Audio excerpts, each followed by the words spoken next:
So I thought I would revisit the school I used to go to when I first immigrated to Canada. I think this was briefly. I might have went to another school, but this is the one I can recall because we first moved to Birchmount near the cemetery on the other side.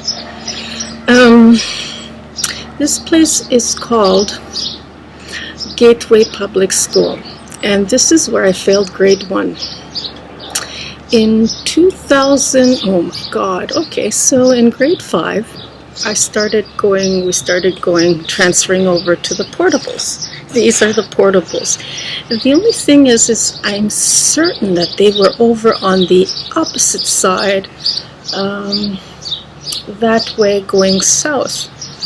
These are in the north, as far north as you can go. On here are the boundaries of this school, and it's all fenced up. Like there's a lot of boundaries everywhere. Then we didn't have all these boundaries, and it was like open field, and you can make it from one end to the other to overly and things like that. It was amazing. Anyway, the older I got, I found yes, there were more boundaries, and things just started becoming more fixed in their ways. And so I didn't speak any English. And this topic is, well, I'm just going to tell you a little story. It was my very first encounter with little gray beings, ETs, grays, androids, I guess they would be. And my very first traumatic experience was when I learned karate, kung fu. And I made it up to, I don't know if it was judo, but karate, kung fu, judo? No, it's kung fu. It was kung fu for sure. And what had happened was I was made it all the way through yellow belt. You know, the katas, knowing the katas, the stances, and you know.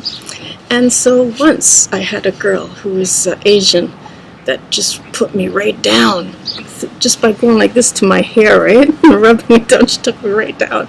But this had to do with in grade 5, and it had to do with over a girl, and her name was Carol Evans, and I really liked her, and I was really, you know, very fond of her, and, you know, and so for some reason I got really offended when someone started coming into my territory and trying to take her, and his name was Ivan, and we were playing, and Ivan went to kiss her, and you know, we used to go, the portables didn't have like they do now. It's like they have, you can't, before they were open, and you can go inside, underneath the portables, and play around inside, you know, in between where the ground is, and go right through to the other side in between. But now they have it all blocked up and sealed and everything, so nobody can get trapped in there or hide.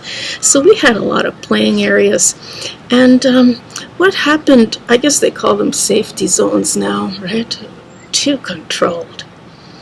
And so I got upset when I saw them, and I took him and I grabbed him by the hair, and I went, shh, and you know, right there, and his cartilage from his nose. This was a move that you do if you want to kill your opponent. And I was never much into play fighting. I was always into kill or be killed. For some reason, I don't know, maybe I took it from my past life or something. But, and so, fine, I did that. His cartilage came out, and he started bleeding, and I almost killed him. And for some reason, when that happened, I don't remember, but it was so traumatic that I had my very first encounter with what was actually watching over me. And they were in the spaceship, and they were up above, and they were kind of, my ears started ringing, and I could hear it was almost like a computer's voice, like an automated kind of, we are here helping you, and something like that. And that was the first time I ever had that I can remember from this traumatic experience. Little gray beings in their spaceship from up above helping me or something. I had a connection. I don't know if I went with one or what happened. But they made sure, they intervened, and they made sure that that would never happen again. And what I was taught from there on was that if you give your energy in any kind of activism, any kind of fighting, what happens is you're giving your energy and empowering them. So what I did was I gave him my life force. By doing this to him, I gave him part of my life force. That life force would have killed him, but then I would have been responsible for his life force. And it knocked him right out, but he still lived. And this is, it was something that I'm not supposed to be doing. And I did it for a girl. And I was in grade 6. And this was back when Queen first came out, and I've had my very first crush prior to that in grade 2 with Miss Arnott. I remember that. And grade 5, I can remember Flash Gordon, and we were in the portable and we were watching. So it was around maybe that time, I don't know, 1979, 1980, 1979, 1980. And so I just wanted to touch base with what happened with me. And that I have something that was really, it had my back. And so for some reason, every time I would go into that kind of depth or trauma, I get that. I just, there was a few other incidences, and it's always, they're androids. I'm pretty sure that they must be my androids, something that's looking out for me in a parallel reality or something. And so what you're doing is you're taking this energy, your energy, and when you activate, when you resist against something, you're kind of giving it, especially when you hit something, you're giving it your energy, and it gets trapped within them. Whether it's trauma or whatever, they take that energy from you, and you become responsible for what you did. And so there's repercussions for these things. And also in martial arts, they teach you that dance of force with other force, and how they dance with, like Bruce Lee, how he used to do. And they weren't really hurting each other. They were just dancing. It was like a Tai Chi, right? And so you're dancing with the force. And so, yes, when you do these things, you're giving away your energy. And you really have to be wise about what you do. And it's, be mindful, and how you're going to respond to situations. And really, so this is why I'm not one for fighting and things like that in that sense. And not only that, but it can be a life of imprisonment. I don't really want that. And so that was one scenario about give and taking energy. And so I thought I would share it with you guys, and all the things I used to do when I was younger, knowing I was gay. And so I did meet up with Carol Evans, and I've seen her a few times. She's quite the breeder, It wasn't worth me fighting, almost killing this little Mexican boy. And so, who knows?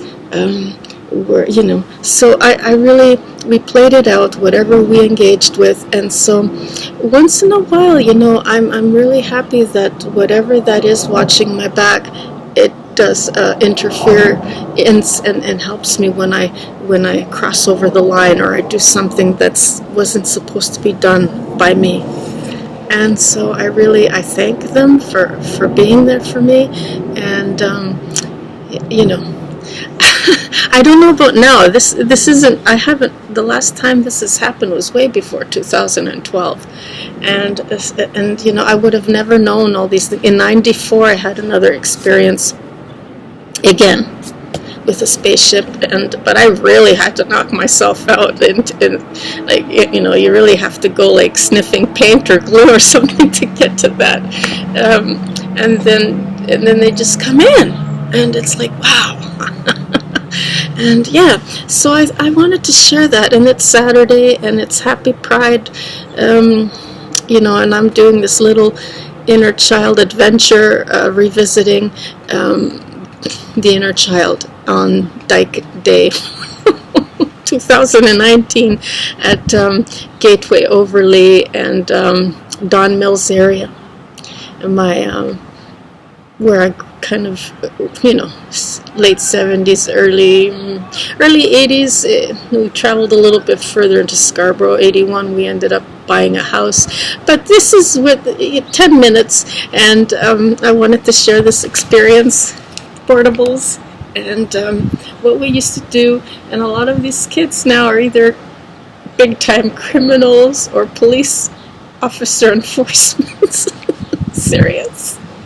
And so this is where all these kids probably ended up. And it just turned out I wasn't a breeder. And I had so much creativity in me and things, and I later found out that I wasn't allowed to be creative and have my own business. And look, there's a groundhog there, but I'll leave it at that.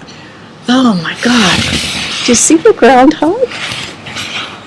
I love nature. Yes, not scared of me at all. Now, what does that tell you? Okay, so